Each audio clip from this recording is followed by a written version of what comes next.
Augustin Trapenard est aux manettes d'un nouveau numéro de la Grande Librairie. Ce mercredi 1er février en effet, les téléspectateurs de France 5 ont de nouveau rendez-vous avec l'émission littéraire du service public, dont le journaliste a récupéré les rênes au mois de septembre dernier à la suite de François Bousnel. Encore une fois, Augustin Trapenard recevra de grands noms de la littérature française autour d'un thème, les destins. Pour en parler, il interrogera notamment Florence Aubenas, pour son livre Ici et ailleurs. Dans cet ouvrage, la journaliste revient sur les grands événements des 8 dernières années, de la révolte des Gilets jaunes à la vie quotidienne en Ukraine sous les bombes, en passant par le grand confinement, la virée en Thaïlande de 2 cousins de région parisienne ou la fin tragique d'un éleveur tué par des gendarmes. À ses côtés, Augustin Trapenard recevra également Monsieur G. Le Clésio pour son livre à vers. Pour moi, l'écriture est avant tout un moyen d'agir, une manière de diffuser des idées.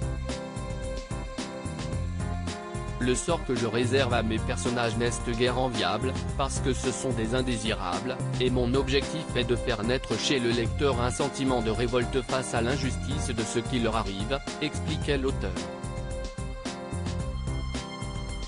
Sur le plateau de la Grande Librairie, il y aura aussi Paul Pavlovitch, pour son livre Tous immortels, qui a nécessité plus de 10 ans de rédaction.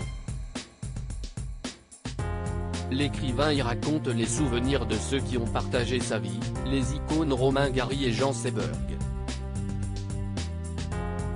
Tous ensemble, ils menèrent une guerre à mort contre la réalité, bousculèrent le monde de la littérature, firent de leur vie un roman.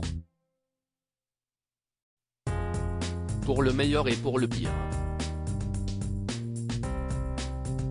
La Grande Librairie, l'un des plus gros vendeurs de livres invités enfin, Augustin Trapenard recevra Hajime Isayama, l'auteur emblématique du manga L'Attaque des Titans. Dans cette série emblématique, le monde appartient désormais aux Titans, des êtres gigantesques qui ont presque décimé l'humanité. Voilà une centaine d'années, les derniers rescapés ont bâti une place forte, une cité cernée d'une haute muraille au sein de laquelle vivent aujourd'hui leurs descendants.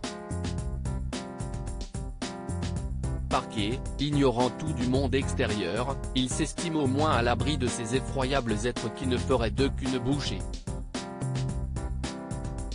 Hélas, cette illusion de sécurité vole en éclats le jour où surgit un titan démesuré, encore bien plus colossal que tous les autres. S'engage alors un combat désespéré pour la survie du genre humain. Pour découvrir ses œuvres, rendez-vous sur France 5 dès 21 h.